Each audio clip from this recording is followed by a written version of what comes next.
সম্মানিত ভাইরা আমার, আমাদের এই জীবন দান যিনি করেছেন তিনি কে? খুব ভালো করে বুঝবেন। এই জীবনের মালিক কে?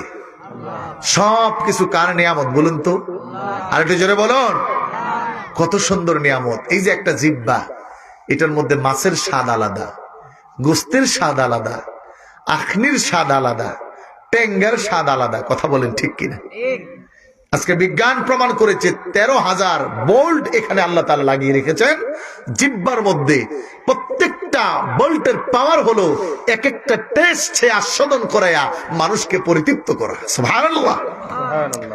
সম্মানিত ভাইরা আমার, ওই রব্বুল আলামিন ডেকে বলেন, দুনিয়ার মানুষ সব নিয়ামত গুলো দিলাম আমি, তবে আমার নিয়ামতের পরিসংখ্যান, আমার নিয়ামতের পরিধি তোমাদের মাঝে এত বিস্তৃত, এত বেশি, দুনিয়ার কোন মানুষ যদি আমার নিয়ামত গণনা করতে চায় কিয়ামত হয়ে যাবে, নিয়ামত গণনা করা সম্ভব নয়।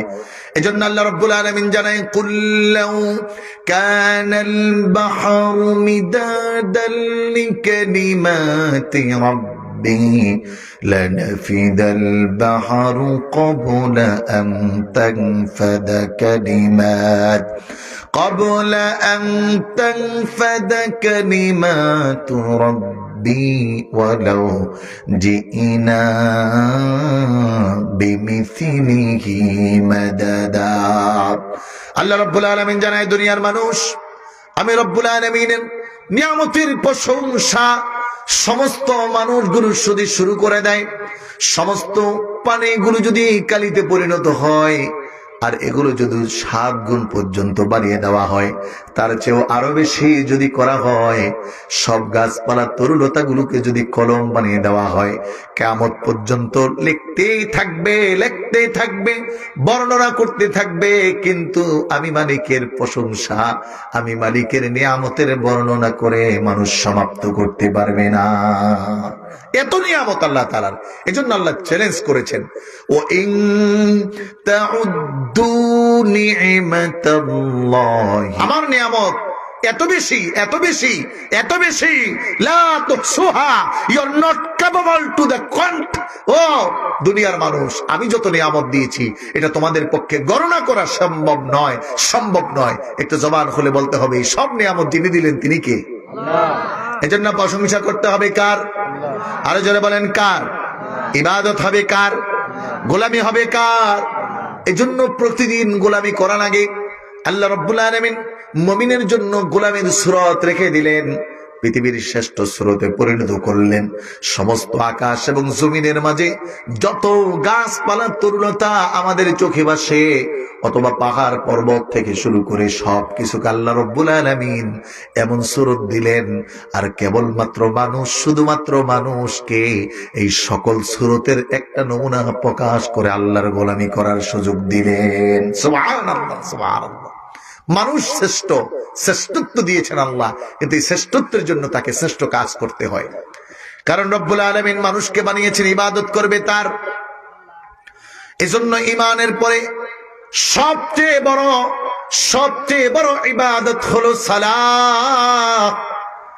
আল্লাহর হাবিব বিশ্বনবী নূর নবী কায়নাত সরদার সরকারে দু জাহান নূরে মুজাসসাম হাবিবি কিবরিয়া মরুর দুলাল মা আমিনার দুলালি মুহাম্মদুর রাসূলুল্লাহ বলেন, ও আমার উম্মতেরা রে, শুনে রাখো, কিয়ামতের দিন সর্বপ্রথম যে আমলের হিসাব হবে, যেই আমলের হিসাবটা সর্বপ্রথম হবে, ওটা আর কিছু নয়, আউয়ালু মা ইউহাসাবু বিহিল আবদু ইয়াউমাল কিয়ামাতিস সালাহ। নামাজ তোমার কেমন পরিশোধিত ছিল, নামাজে তুমি কতটুকু পাবন্দিওয়ালা ছিলা, নামাজটা ছিল কি ছিল না, এটার সর্বপ্রথম হিসাব হবে। ও আমার বান্দারা, আল্লাহ রাব্বুল আলামিন নবীর মাধ্যমে জানায়, শোনো, কবরে প্রথম হিসাবটাই শুরু হবে এটা দিয়ে, অন্য কোনো ইবাদত নয়। রোজ কিয়ামতের ময়দানে যেই দিন কেউ কারো নয়, যেই দিন মা ছেলেকে চিনবে না, বাবা সন্তানকে চিনবে না, সন্তান বাবা মা কাউকে চিনবে না। কোরআন বলছেন, ওয়াহাদাইকাল বাব ওয়া ফাকিহাতাও ওয়া আব্বা মাতা'আল লাকুম ওয়া লিআন'আমিকুম ফাইদা জাআতুত আয়াতুল কুবরা। আল্লাহ রাব্বুল আলামিন জানায়, শোনো, কিয়ামতের দিন সন্তান বাবাকে চিনবে না, বাবা সন্তানকে চিনবে না, ভাই বোনকে চিনবে না, বোন ভাইকে চিনবে না, মা মেয়েকে চিনবে না, মেয়ে মাকে চিনবে না, কেউ কাউকে চিনবে না, বন্ধু বান্ধবকে কেউ কাউকে চিনবে না। ওই কঠিন কিয়ামতের ময়দানে যখন বিভীষিকাময় মুহূর্ত হয়ে যাবে, আর আল্লাহর হাবিব জানায় সূর্যটা মাত্র আধাত উপরে অবস্থান করবে, সূর্যের প্রখরতার জন্য মানুষের মগজগুলো টকবক করে ফুটে ফুটে পড়বে, মানুষ ঘামে এমন অবস্থা হয়ে যাবে, কেউ সাঁতরাবে, কেউ বা হাবুডুবু খেতে থাকবে, কারো হাঁটু পর্যন্ত, কারো পা পর্যন্ত, কারো মাজা পর্যন্ত ঘর্মে দুর্গন্ধযুক্ত পরিবেশ তৈরি হবে। ওই কঠিন মুসিবতের হিসাবটা শুরু হবে নামাজ দিয়ে। এজন্য রাসূল বলেন, আউয়ালু মা ইউহাসাবু বিহিল আবদু ইয়াউমাল কিয়ামাতিস সালাহ। ও আমার উম্মতেরা, নামাজকে পরিশোধন করো, নামাজকে আঁকড়ে ধরো। দুর্ভাগ্য, আজ আমাদের সবচেয়ে বড় গাফলতি হলো নামাজে। কথা বলেন ঠিক কিনা? সবচেয়ে বড় গাফলতি। কারণ হলো, নামাজ পড়লে তো সমাজে কেউ হাজি বলে ডাকে না। বছরে একবার সুদের টাকা কিংবা ঘুষের টাকা যে কোনো একটা দিয়ে যদি হজ করে আসে, তাহলে নামের আগে টাইটেল লাগায় হাজি সাহেব। যদি আলহাজ না লেখে আবার রাগ করে। এরকম লোক আছে না নাই? এরকম আমি পেয়েছি। নামের আগে মাহফিলের পোস্টারে আলহাজ না লেখার কারণে ওই পোস্টার সব চেঞ্জ করাইছে, যে সব পোস্টারের টাকা আমি দিব, আবার চেঞ্জ করো। কেন আলহাজ লাগানো হলো না? কারণ মানুষ এগুলো দিয়ে লৌকিকতা চায়। আবার কিছু কিছু নামাজিও আছে, সে নামাজি হওয়ার জন্য লৌকিকতা চায়। আবার কিছু কিছু নামাজি আছে, ভোটের আগে নামাজের সুরত ধরে, ভান ধরে ওই মন্দির পর্যন্ত যায়। কথা বলেন ঠিক কিনা? নামাজের সুরত ধরেছে, দাড়ি টুপি জুব্বা সব লাগায়া ভালো করে টুপিটা পরে এবার মন্দিরে যায়া বসে বসে দেখি, আবার মন্দিরের ড্যান্সও দেখে। আছে না নাই? একটু কথা বলতে হবে, আছে না নাই? আবার কিছু কিছু নামাজি হলো বাৎসরিক নামাজের ভেষ ধরে, কিন্তু প্রকৃত মুমিন, সফল কাম হলো সেই মুমিন যেই মুমিন তার নামাজকে সুন্দর করেছে, নামাজকে হেফাজত করেছে।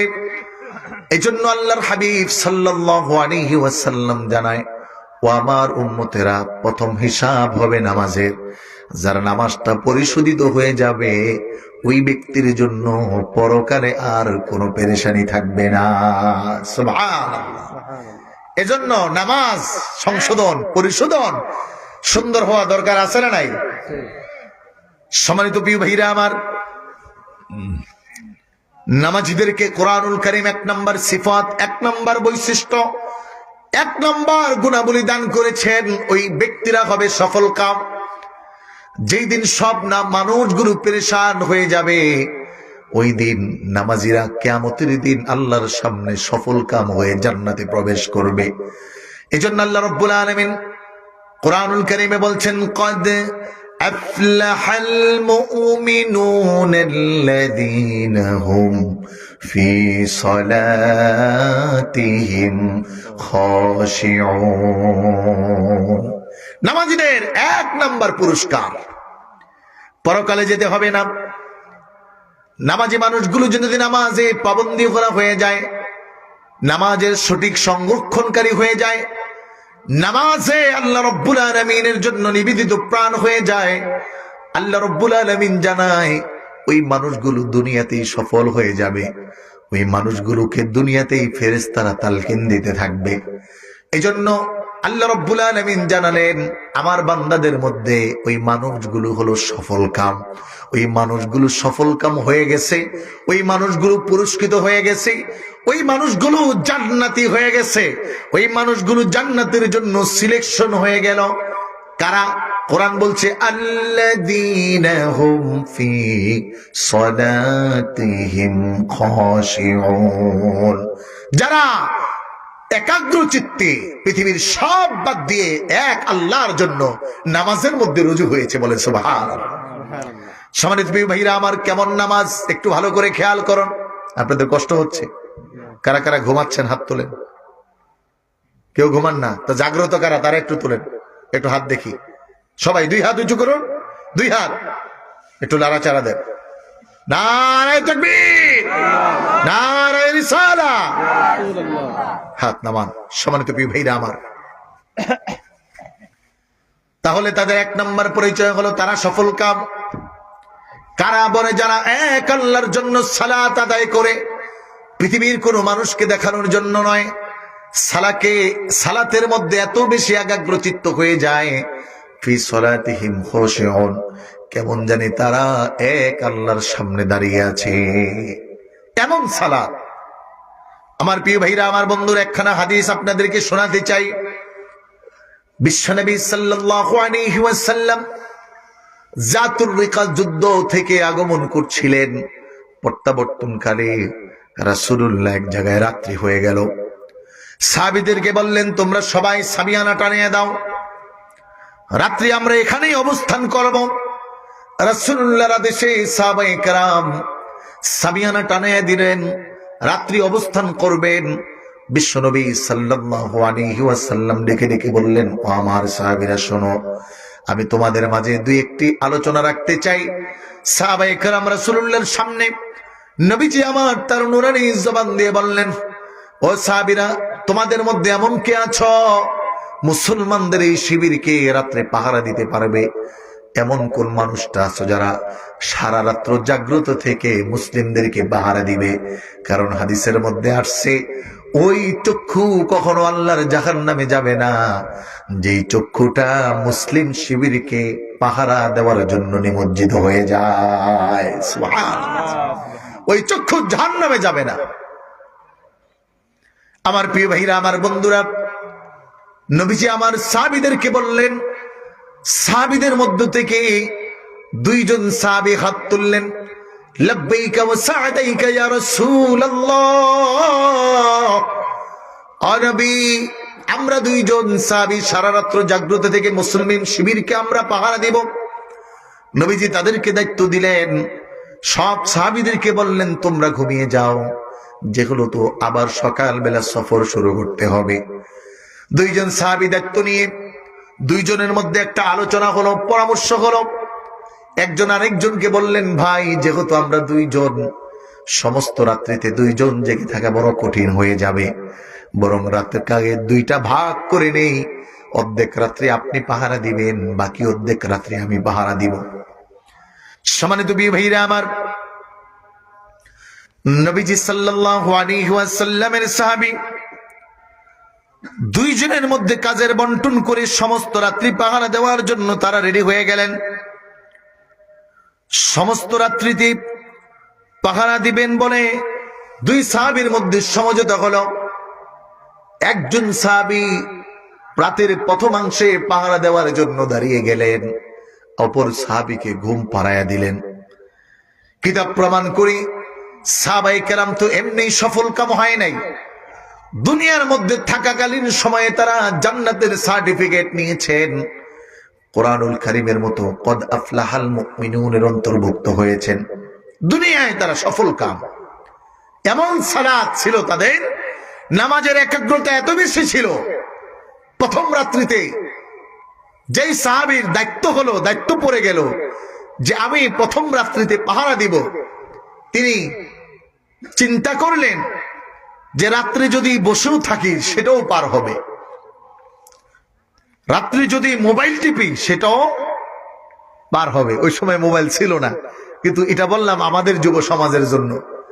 রাত্রে অনেক সময় অনেক কাজ করতে হয়, সারা রাত্রি মোবাইল টিপতে টিপতেই চলে যায়। কথা বলুন ঠিক কিনা? আজকে যুব সমাজের চরিত্র এবং সমস্ত সমাজ ব্যবস্থা নষ্ট হওয়ার পিছনে সবচেয়ে অন্যতম বড় দায়ী হলো স্ক্রিন টাচ মোবাইল, যেটা একাগ্র চিত্তে একলা ঘরে বসে সমস্ত রাত্রিতে টিকটক, লাইকি, ভাইবার, বিমো দিয়ে শেষ হয়ে যায়। আর কন্টেন্ট ক্রিয়েট করতে করতে আগুনে পুড়ে মারা যায়, অ্যাক্সিডেন্ট হয়ে মারা যায়। তারপরেও যুব সমাজের মধ্যে সংশোধন আর সচেতনতা আসতেছে না। কথা বলুন ঠিক কিনা? ধ্বংস হয়ে যাচ্ছে সমাজ। যুবক ভাইরা আমার, অথচ সাহাবায়ে কেরামের মধ্যে যিনি দায়িত্ব নিলেন তিনি চিন্তা করলেন আমি যদি বসে বসে আমার সময়টা শেষ করে দেই তাহলে সময়টা ফুরিয়ে যাবে, আবার যদি আলোচনায় শেষ করি তাও ফুরিয়ে যাবে। বরঞ্চ আমি আমার সময়টাকে সর্বশ্রেষ্ঠ সময় করতে চাই। আমি আমার সময়টাকে নামাজের মাধ্যমে আল্লাহ তাআলার কাছে প্রিয় করে রাখতে চাই। সাহাবী নামাজে দাঁড়ায় গেলেন। হাদিস প্রমাণ করে হযরতে জাবির ইবনে আব্দুল্লাহ রাদিয়াল্লাহু তাআলা আনহু থেকে বর্ণনা, আবু দাউদ শরীফের 198 নম্বর হাদিস। ওই সাহাবী নামাজে দাঁড়িয়ে নামাজ আদায় করতেছেন। তিনি নামাজের মধ্য থেকে একখানা সূরা পড়া শুরু করলেন, যেই সূরাটাও আমাদের জীবনে বড় দরকার। আমাদের সামনে বড় মুসিবত, আমাদের সামনে বড় বিপদ। প্রতিনিয়ত সমাজ রাষ্ট্র ব্যবস্থা ধোঁকায় পতিত হচ্ছে। দাজ্জালের সময় আবির্ভাব বড় ঘনিয়ে আসতেছে। রাসূলুল্লাহ বলেন, যদি কোনো আমার উম্মত দাজ্জালের আক্রমণ থেকে বাঁচতে চায়, দাজ্জালের ফিতনা থেকে বাঁচতে চায়, তাহলে ওই যুবকটা যেন, ওই উম্মাত যেন সূরা কাহাফের প্রথম 10 আয়াত মুখস্থ করে নেয়। সাহাবী নামাজে দাঁড়িয়ে এই সূরা কাহাফ শুরু করে দিলেন। কোরআন বলছে, আলহামদুলিল্লাহিল্লাযী আনজালা আলা আবদিহিল কিতাবা ওয়া লাম ইয়াজআল লাহু ইওয়াজা قيما لينذر بأسا شديدا من لدنه ويبشر المؤمنين। ওই সাহাবী নামাজে তেলাওয়াত শুরু করে দিলেন, নামাজ পড়ছেন। এই দিক থেকে শত্রু বাহিনীর একটা গুপ্তচর মুসলিম শিবিরকে পাহারা দিচ্ছেন। কখন মুসলমানরা ঘুমিয়ে পড়বেন আর ওই ঘুমের মধ্যে আক্রমণ করবে। আমাদের দেশেও বড় আফসোস, বড় আফসোস, বন্ধু রাষ্ট্র নামের যেই রাষ্ট্রটা আমাদের পাশে অবস্থান করছেন, সেই রাষ্ট্রের বিএসএফ বাহিনী যখন রাত্র গভীর হয়ে যায়, আমাদের দেশের ফেলানির মতো হাজার হাজার মানুষকে তারা গুলি করে মারে দেয়। অপেক্ষায় থাকে কখন রাতের আধার হবে। কারণ সবচেয়ে বড় শত্রু কেন আমরা মুসলিম হলাম? যার একটি প্রভাব বাবরি মসজিদ পর্যন্ত পড়েছে, যার প্রভাবের কারণে এদেশে আজ ইসকন থেকে শুরু করে লক্ষ নামদানি মুনাফিক তারা মুসলিমদের অলিদের মাজার ভাঙার পায়তারা করছে, মসজিদগুলোকে ভাঙার পায়তারা করছে, হিন্দুদের মন্দিরে আক্রমণ করছে। এই সব চক্রের পিছনে একটি চক্র প্রতিনিয়ত আগ্রাসী মনোভাব নিয়ে চলাফেরা করছে, যারা আমাদের বন্ধু দেখায় কিন্তু আসলে আমাদের বন্ধু নয়, ওরা মূলত আমাদের শত্রু। কথা বলেন ঠিক কিনা? এদেশে বড় আফসোস নিয়ে বলতে হয়, বর্তমান সময়ের রিসেন্টলি ঘটে যাওয়া ঘটনা, কুকুর ছাড়ার বিড়াল মারার কারণে এদেশের নায়ক নায়িকা থেকে শুরু করে আর্টিস্ট থেকে শুরু করে সকলের মায়া কান্নার কোনো শেষ নাই। কন্টেন্ট ক্রিয়েটর যুবকরা বড় আফসোস, এটা কি কোনো মানবিক কাজ হলো? কুকুরের বাচ্চাগুলোকে মেরে দিল, অথচ মানুষের বাচ্চা মারলে কোনো খারাপ লাগে না। এখন মানুষের বাচ্চা মেরে দেয়, ওপার থেকে গুলি করে বর্ডারে আমাদের যুবকদেরকে মারা হয়। এদেশে হাজার যুবকদেরকে বন্দি করে গুম করে মারা হয়, তাদের কোনো কষ্ট লাগে না, কষ্ট লাগে কুকুরের বাচ্চা মারলে। এরকম অবস্থা আমাদের দেশে আছে না নাই? জোরে বলেন, আছে না নাই? খুব তাদের খুব মায়া। যেমন গত কিছুদিন আগে ঘটে গেল আউল সরকার, লম্বা লম্বা চুল বাউল সরকারের ঘটনা। তিনি আমার আল্লাহ তাআলাকে গালি দিলেন, ফলশ্রুতিতে কেউ একজন আলেম তার বিরুদ্ধে মামলা করলেন, আর তাকে আল্লাহকে গালি দেওয়ার কারণে মামলায় তাকে আবদ্ধ করা হলো। কিন্তু এদেশের কিছু মানুষ তার পক্ষে আবার স্লোগান তুলল। বড় আফসোস, মানুষ যেখানে মলম দেওয়ার দরকার সেখানে আর মলম দেয় না, উল্টাপাল্টা জায়গায় মলম দেয়। কি বলেন? আপনার মাথা ব্যথা পায়ে মলম দিলে সারবে? জোরে বলে, হাতে মলম দিলে সারবে? এজন্য আমাদের অবস্থা হয়ে গেছে বড় বেগতি। এখনো সময় আছে, এখনো সময় আছে যুব সমাজকে এই আগ্রাসী মনোভাব থেকে, এই চরিত্রহীন ধ্বংস সমাজ ব্যবস্থাকে উত্তরণ করতে হলে পথ একটাই, সেটা হলো শাহজালালের পথ, শাহ পরাণের পথ, শাহ মাকদুমের পথ, শাহ ফুলতলির পথ, খানজাহান আলীর পথ, সিনাদের পথ, জনপুরীদের পথ, হক্কানি আল্লাহওয়ালাদের পথ। কথা বলেন ঠিক কিনা? কারণ আমরা দেখেছি এদেশে অনেক পথ আসছে, তারা তাদের নিজেদের জন্য রোজা আর পূজা এক করে দিতে রাজি আছে না নাই? জোরে বলেন। এজন্য বড় আফসোস। খুব ভালো করে খেয়াল করুন, শত্রু বাহিনী পাহারা দেয়, মুসলিম কখন ঘুমাবে, ঘুমাইলে আক্রমণ করে সবাইকে মেরে ফেলবো। সম্মানিত প্রিয় ভাইরা আমার, কথা বলে কি, সম্মানিত প্রিয় ভাইরা আমার, বিশ্বনবীর সাহাবী নামাজে দাঁড়িয়ে গেলেন। কারণ মুসলিমরা তো তাদের মতো গুপ্তচর বৃত্তি করেন না।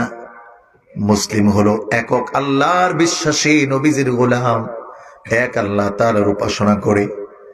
সাহাবী আমার নামাজে দাঁড়িয়ে কোরআনের মজা পেয়ে গেলেন, তো মধুর ভাবে পড়ছেন। দুরাকাত নামাজ সমাপ্তি হওয়ার মধ্য থেকে চলমান তেলাওয়াত, নামাজ চলছে, কোরআন তেলাওয়াত চলছে। রাতের ওই কাফিরদের বন্দী শিবিরের মধ্য থেকে যে গুপ্তচর আসছেন, গুপ্তচর খেয়াল করতেছেন মুসলিম শিবির পাহারা দেওয়ার জন্য কেউ আছে কিনা। আবু দাউদ শরীফের হাদিস বর্ণনা করে, কাফিরদের গুপ্তচর দূর থেকে তাড়াইয়া দেখতেছেন মুসলিম শিবিরের মধ্যে কাউকে দেখা যায় কিনা। রাতের অন্ধকারে ভালো করে বুঝতেছেন না, দূর থেকে তাকাইয়া দেখেন একটা গাছের মতো কি জানি দাঁড়ায় আছে, মানুষ কিনা তা বোঝা যাচ্ছে না। আবার কাছেও আসতে পারেন না, যদি দেখে ফেলেন তাহলে মুসলিম বাহিনীর হাতে ধরা পড়ে যাবেন। মানুষ না গাছ এটা বোঝার জন্য ওই শত্রু বাহিনীর গুপ্তচর দূর থেকে তীর নিক্ষেপ করা শুরু করলো। তিনি মনে মনে ভাবলেন, যদি মানুষ হয়ে যায় তাহলে তীর বেঁধে গেলে তো সাথে সাথে সরে যাবে, আর যদি মানুষ না হয়ে গাছ হয় তাহলে তীর পড়ার পরেও সরবে না।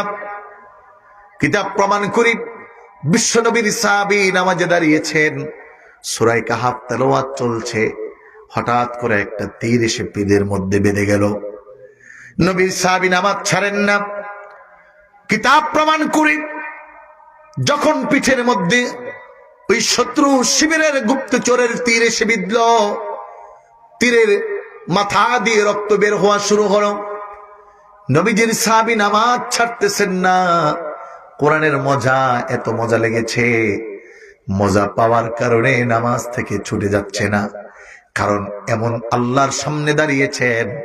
রাসূল বলেন, ও আমার উম্মতেরা রে, যখন তুমি এমন ইবাদতের জন্য দাঁড়াবে, কান্নাকা তারাহু ফাইন লাম তাকুন তারাহু ফাইন্নাহু ইয়ারাক, তাহলে তুমি এমন ভাবে দাঁড়াবে যেন তুমি আল্লাহকে দেখে দেখে নামাজ পড়ো। আল্লাহু আকবার বলেন।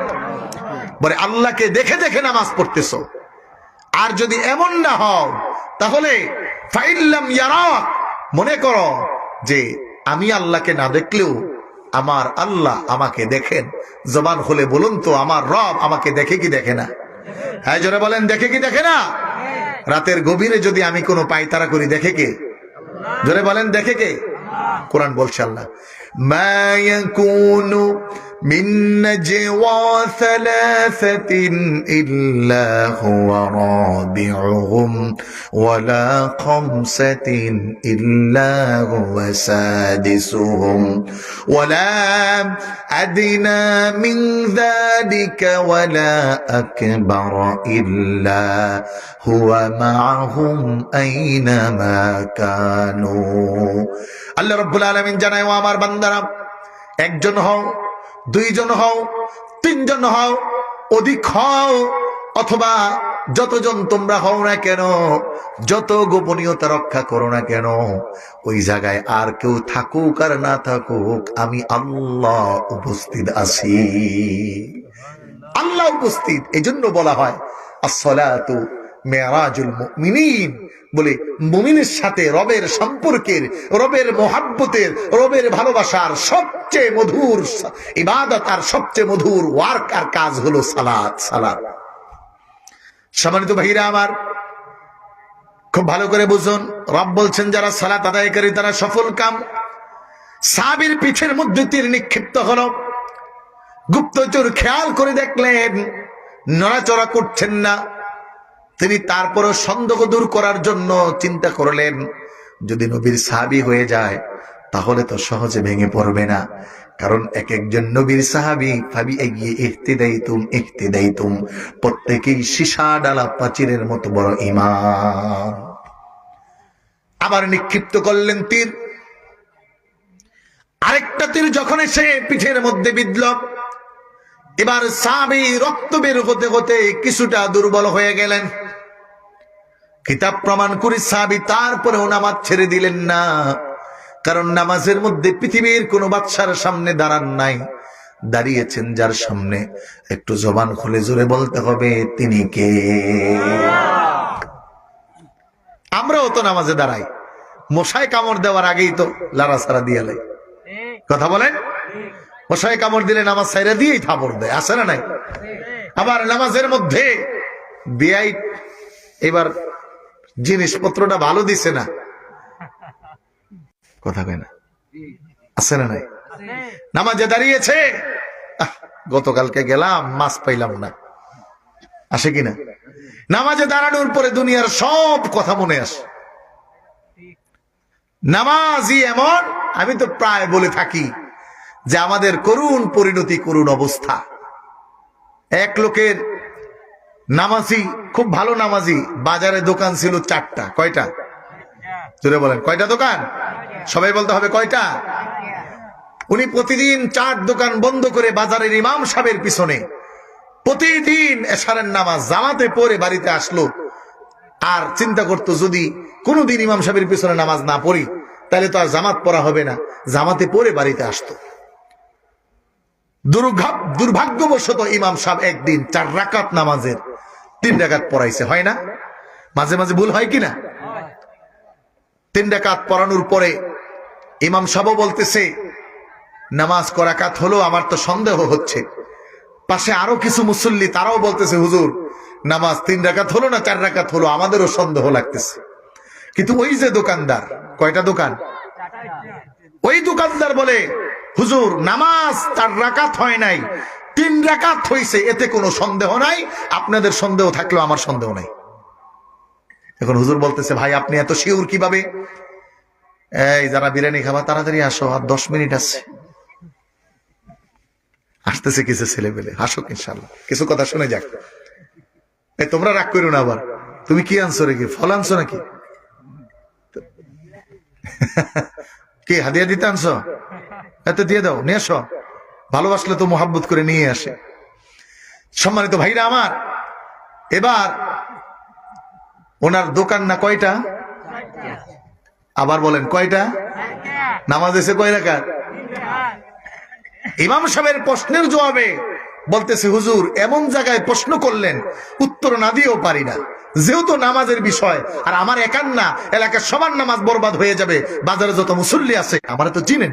ইমাম সাহেব বলে, জি আপনাকে চিনি, 4টা দোকানের মালিক, খুব ভালো মানুষ, আপনি প্রতিদিন এশার নামাজ আমার পিছনে পড়ে যান। তো বলতেছে, হুজুর যেহেতু নামাজের মাসলা না বলে পারবো না, তাইলে বলতেই হয়, প্রতিদিন যে আপনার পিছনে আমি এশার নামাজ পড়ে যাই, এই 4 রাকাত নামাজে 4 দোকানের হিসাব করি, আজকে আমার 3 দোকানের হিসাব হইছে, বাকি আছে 1 দোকান, অতএব নামাজ 3 রাকাত। এরকম মুসল্লি এলাকায় আছে না নাই? জোরে বলেন। বিআই কি কম দিল, কোথায় কি চলে গেল? ইস, কালকে মিছিলে গেলাম, দেওয়ার কথা ছিল 500, 200 টাকা করে দিছে, লস হয়ে গেছে। টেনশন আছে কিনা? এই জন্য আল্লাহ বলেন, ফাওয়াইলুল লিল মুসাল্লিনাল্লাযীনা হুম আন সালাতিহিম সাহুন। এমন কিছু নামাজি থাকবে যারা শুধুমাত্র দেখানোর জন্য নামাজ পড়বেন, যেমন আমাদের দেশের নেতারা ভোট আসলে নামাজ ছাড়ে না, প্রতি মসজিদে মসজিদে গিয়ে নামাজের ভান ধরে। কথা বলেন, ভোটের সময় পাক্কা নামাজি, ওয়াদা পাক্কা ঠিক, কিন্তু ভোটের পরে তার লাগুরার পাওয়া যায়, তার খোঁজ পাওয়া যায়। কিন্তু সাহাবীদের নামাজ, দুইটা তীর বাঁধার পরেও নামাজ ছেড়ে দেন না। কিতাব প্রমাণ করে নবীর সাহাবী নামাজে এত একাগ্রচিত্ত হলেন, তিনি মনে মনে ডিটারমাইন্ড হয়ে গেলেন, যতক্ষণ পর্যন্ত আমি দাঁড়িয়ে থাকতে পারবো আমি নামাজ ছাড়বো না। আল্লাহু আকবার বলেন।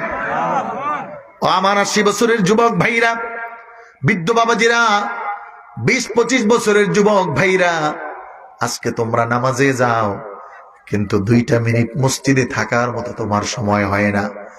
শুক্রবার নামাজে যাবে, সপ্তাহে 1 দিন নামাজি, তারপরেও মসজিদের বাইরে দাঁড়ায়া মিটিং, গতকালকে কোথায় কি হলো না হলো সব তথ্য আদান প্রদান।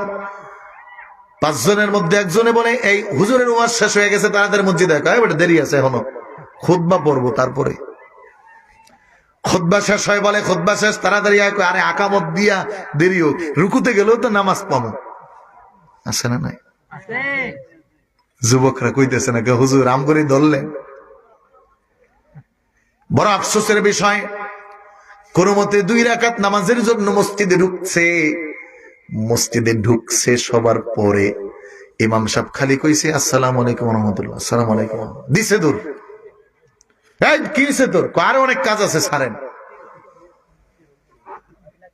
কিরে ভাই, অথচ এই নামাজের জন্য রাসূলুল্লাহ সাল্লাল্লাহু আলাইহি ওয়াসাল্লাম তার সমস্ত জীবন ব্যয় করেছেন, এবং কিয়ামতের দিন হিসাব হবে না কয় টাকা ঘুষ খাইছো, কয় টাকা আরেকজনকে দিছো, কয়টা রাতের বেলা মারছো, রডের বদলে বাঁশ দিছো না বাসের বদলে রড দিছো, কোনটা করছো, অথবা তোমার কোন কাজ ছিল, পরে হবে।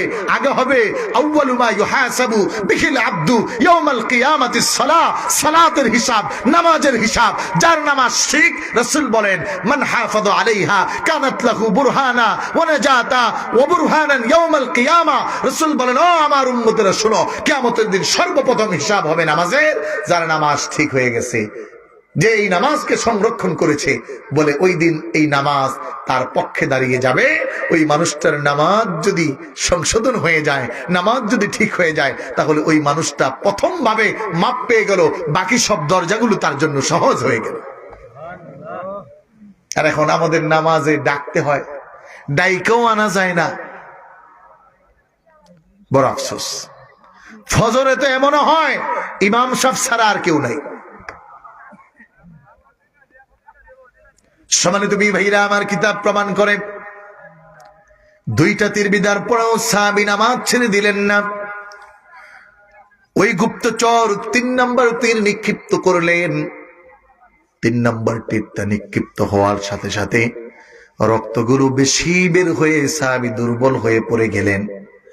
পাশেই ঘুমিয়েছিল ওই যে বাকি অর্ধেক রাত্রি যে পাহারা দিবেন তিনি, হাদিসের ইবারতের মধ্যে লেখা, ওই সাহাবী যখন পড়ে গেলেন, নামাজে দাঁড়ানোর তো সাহাবী, ঘুমন্ত সাহাবী জাগ্রত হয়ে দেখলেন, আহারে কি অবস্থা। কিতাব বলে তিনি একটু পানি অনুভব করলেন, ভিজা ভিজা কেমন জানি। তাকায় দেখেন যেই ভাই দাঁড়ানোর তো ছিল সে পড়ে গেছে। ধরতে গিয়ে দেখেন পিঠের মধ্যে 1টা আর 2টা নয়, 3টা তীর নিক্ষিপ্ত হয়ে আছে। বললেন, ভাই আপনি কেন আমাকে ডাকেন নাই? সাহাবী বললেন, ভাই মুমিনের সম্পর্ক তো রবের সাথে, নামাজের মধ্যে, আর আমি নামাজের মধ্যে তেলাওয়াত শুরু করেছি, এত ইতমিনান, এত মজা পাচ্ছিলাম, আমার রবের সাথে আমার সম্পর্ক এতটা হয়েছিল, আমি যে নামাজ ছাড়বো আমার মন চাচ্ছিল না, বরঞ্চ আমার যদি শহীদ হয়ে যেত আমি নামাজ ছেড়ে দিতাম না। এখন না পারতে আমি পড়ে গিয়েছি, নামাজ ছাড়তে রাজি ছিলাম না। আল্লাহ ডাক দিয়ে বললেন, আল্লাযীনা হুম ফি সালাতিহিম খাশিউন, আল্লাযীনা হুম ফি সালাতিহিম খাশিউন, যেই মানুষগুলো তাদের সালাতে একাগ্রচিত্ত, determined to the prayer the 5 time in this day, প্রতিদিন 5 বার রবের সাথে তার সম্পর্ক। পৃথিবীর সব বিদায় নেবে, কিন্তু নামাজ তাকে সে বিদায় দিতে চায় না। এজন্য বলে না, নামাজকে বলো না কাজ আছে তোমার কাজকে বলো আমার নামাজ আছে, নামাজকে বলো না কাজ আছে তোমার কাজকে বলো আমার নামাজ আছে। বরং আমরা নামাজ রেখে ভাই আমার কাজ আছে যাই, আজান হয়েছে ইমাম ডাক দিয়েছে বলে হুজুর কাজ আছে পরে পড়বো না, বলে কি বলে না? একটু জোরে বলেন, বলে কি বলে না? বরং হাদিস প্রমাণ করে শুধুমাত্র আজান হয়েছে সব ছেড়ে দিয়ে নামাজের একাগ্র হওয়ার জন্য আল্লাহ রাব্বুল আলামিন এক ব্যক্তিকে জান্নাতের আলা মাকাম দান করেছেন। একটু জিকির করুন লা ইলাহা